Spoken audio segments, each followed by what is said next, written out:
Hi friends, welcome to voice of the people.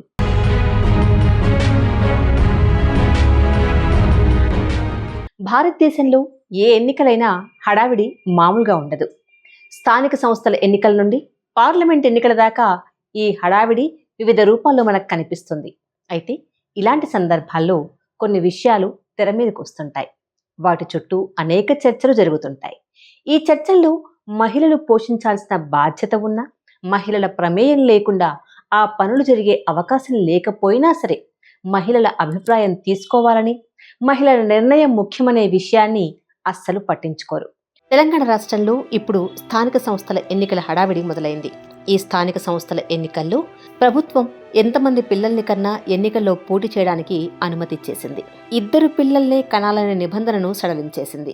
రాజకీయ పార్టీలు తమ విధానాలు, తమ ఎజెండాకి అనుగుణంగా అనేక నిర్ణయాలు చేసేస్తుంటాయి. అవి పాలనకు సంబంధించి కావచ్చు, లేదా చట్టాలకు సంబంధించిన మార్పులు కావచ్చు.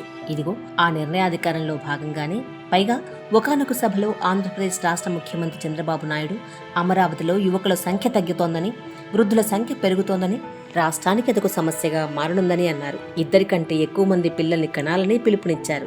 ఎక్కువ మంది పిల్లల్ని కంటే వాళ్ల బాధ్యత ప్రభుత్వం తీసుకుంటుందని వేదిక మీదే ప్రకటించారు. ఎందుకంటే నేను జనాభాను కూడా పెంచాలనుకుంటున్నాను. మీరు ఎక్కువ మంది పిల్లలు గాని ఇచ్చేస్తే మీ కష్టంలో భాగం పంచుకోవడానికి ప్రభుత్వం సిద్ధంగా ఉంది. మరోవైపు తమిళనాడు ముఖ్యమంత్రి ఎంకే స్టాలిన్ పార్లమెంట్లో సీట్ల ప్రాతినిధ్యం మీద జనాభా నియంత్రణ చూపించే ప్రభావాన్ని ప్రస్తావిస్తూ జనాభాను పెంచుకోవాలని చెప్తూ వీలైతే ఒక్కో జంట 16 మంది పిల్లల్ని కనండని కూడా పిలిపించారు. చంద్రబాబు నాయుడు గారు, స్టాలిన్ గారు వేరువేరు కారణాలతో ఎక్కువ మంది పిల్లల్ని కనమని చెప్పిన విషయాన్ని కాసేపు పాజిటివ్గానే ఆలోచిద్దాం. ఒకప్పుడు ప్రభుత్వాలు పనికట్టుకుని ఒకరైతే ముద్దు, 2 హద్దు, 3 వద్దు అని చిన్న కుటుంబం చింతలు లేని కుటుంబమని విపరీతంగా ప్రచారం చేశాయి. ఇప్పుడేమో చాలా మంది పిల్లల్ని కనేయండి, మీ కుటుంబాల బాధ్యత మేం తీసుకుంటామని మాట్లాడుతున్నాయి. అలా కుటుంబాల బాధ్యత తీసుకుంటే మంచిదే, కానీ ఇప్పుడు కూడా పాలకులుగా ఆ కుటుంబాల బాధ్యత మీరే తీసుకోవాలి. కానీ అలా జరగట్లేదే. మీరు చెప్పినట్టుగా రేపటి నుండి ఎక్కువ మంది పిల్లల్ని ఎవరు కనాలి? నిజంగా అధిక సంతానాన్ని కనడం అంత సులువైన పనా? డబ్బులుండి అన్ని రకాల సౌకర్యాలు, సదుపాయాలు, పిల్లల్ని కనే స్తోమత ఉన్నవాళ్లు ప్రభుత్వాల మాట విని రేపటి నుండి ఎక్కువ మంది పిల్లల్ని కంటారా? కననే కనరు. పోనీ ఈ రూలే ముందు ప్రభుత్వంలో ఉన్న కుటుంబాల్లోనూ, పాలన సాగిస్తున్న కుటుంబాలను అమలు చేస్తారా? చెయ్యనే చెయ్యరు. ఇన్ని మాటలు చెప్పిన చంద్రబాబు నాయుడు గారి కుమారుడు లోకేష్ బ్రాహ్మణి జంట ఒక్క సంతానమే కదా కన్నారు. ఇన్నిసార్లు ముఖ్యమంత్రిగా పనిచేసిన చంద్రబాబు గారు ముందు చూపుతో ఎక్కువ మంది పిల్లల్ని కనమని తమ పిల్లలకెందుకు చెప్పలేదు? పోనీ ఇప్పుడైనా ఆయన మాట విని భవిష్యత్తులోనైనా ఆ జంట మరింత మంది పిల్లల్ని కంటారా? చంద్రబాబు గారు తమ పిల్లల చేత ఆ పని చేయించగలరా? ముమ్మాటికి ఆయన చేయించలేరు, వాళ్ళు చేయరు. వీళ్ళు చెప్పే ఎక్కువ సంతానం ఎవరు కనాలి అంటే పేద ప్రజలు, బడుగు బలహీన వర్గాల వాళ్ళు మాత్రమే. వాళ్ళు అనివార్యంగా ఎక్కువ మంది పిల్లలు కనేలా చేస్తారేమో కూడా.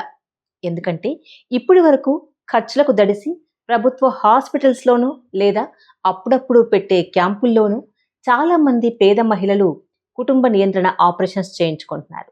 ఇక రేపటి నుంచి ఈ అవకాశాలు లేకుండా చేసినా చేస్తారు. ఇప్పటికే తెలంగాణ రాష్ట్రంలోనూ, ఆంధ్రప్రదేశ్లోనూ రేషన్ షాపుల్లో ఇచ్చే సరుకుల మీద, ఉచిత ప్రయాణాల మీద, పెన్షన్ మొత్తాల మీద ఆధారపడుతున్న జనం లక్షల్లో ఉన్నారు. అదనంగా కనే బిడ్డకు మీరు ప్రకటించే 10-15 వేల రూపాయలు వాళ్ళ రోజువారీ జీవితాలకు ఏ విధంగా ఉపయోగపడతాయి? ఇప్పటికీ 1-2 పిల్లల్ని ప్రభుత్వ స్కూల్స్లో చదివించలేక అప్పులు చేసి మరీ ప్రైవేట్ స్కూల్లో చేరుస్తున్నారు. అయినా వాళ్ళ చదువుల స్థాయి ఏ రీతిలో ఉందో లెక్కలు చెప్తున్నాయి. ప్రభుత్వ హాస్పిటల్స్లో సరైన వైద్యం అందక, ప్రైవేట్ హాస్పిటల్స్లో వైద్యం చేయించుకోలేక తలడిల్లిపోతున్నారు. ఉన్న ఊర్లో ఉపాధులు లేక వలసలు పోతున్నారు. మహానగరాల్లో కిరాయిలు కట్టలేక మురికివాడల్లో బతుకుతున్నారు. పైగా భార్యాభర్తలిద్దరూ పని చేసుకుంటే తప్ప కుటుంబాలు గడవని స్థితిలో మహిళలు ఇలా పిల్లల్ని కంటూ ఇంటికే పరిమితమైపోతే ఆ కుటుంబాలు ఏమైపోతాయి? ఆ మహిళల ఆరోగ్య, మానసిక పరిస్థితి గురించి ఈ పెద్దలు ఎప్పుడైనా ఆలోచించారా? చిన్న చిన్న కంపెనీల్లో పనిచేసే మహిళలకు అంతెందుకు, అన్ని వార్తల్ని కవర్ చేసే మీడియాలో పనిచేసే మహిళా జర్నలిస్టులకు కూడా వేతనాలతో కూడిన మెటర్నిటీ లీవ్స్ అనేక సంస్థల్లో ఇప్పటికీ లేవు. పైగా మెటర్నిటీ లీవ్స్ మొత్తం వాడుకొని ఉద్యోగాలకు తిరిగి వెళ్తే తమ ఉద్యోగాలు ఉంటాయో ఊడిపోతాయో కూడా తెలియని పరిస్థితి చాలా కంపెనీల్లో మహిళా ఉద్యోగులది.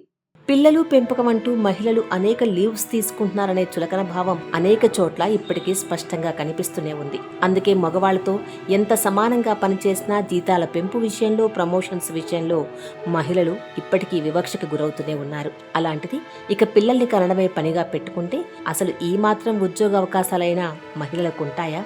ఒకరిద్దరు పిల్లల్ని కంచడానికే చాలా కష్టాలు పడుతున్నారు. పిల్లల్ని చూసుకోవడానికి ఎవరూ లేక ఇబ్బందులు పడుతున్నారు. పనిచేసే చోట కనీసం బేబీ కేర్ సెంటర్స్ కూడా ఉండవు. ఇక రేపు వీళ్ళు చెప్పే అధిక సంతానాన్ని ఎక్కడ ఎలా ఎవరు పెంచాలో మరి. అంతేనా? పిల్లల పెంపకం బాధ్యత ఇప్పటికీ మహిళలే మోస్తున్నారు. రేపు మీరు చెప్పే అధిక సంతానంతో ఈ మహిళలు ఎలాంటి మానసిక స్థితిలోకి నెట్టబడతారో కూడా ఆలోచించాలి కదా. మహారాష్ట్ర లాంటి చోట్ల చెరుకు తోటల్లో పనిచేసే మహిళలకు నెలసరి కారణంగా వారిని కూలీ పనులకు దూరంగా పెడుతుంటే ఏకంగా వందలాది మంది మహిళా కూలీలు తమ గర్భసంచులను తీయించుకున్నారు. ఆ కూలీ డబ్బుల కోసం అంత దారుణమైన పరిస్థితులు ఆయా కుటుంబాలవి.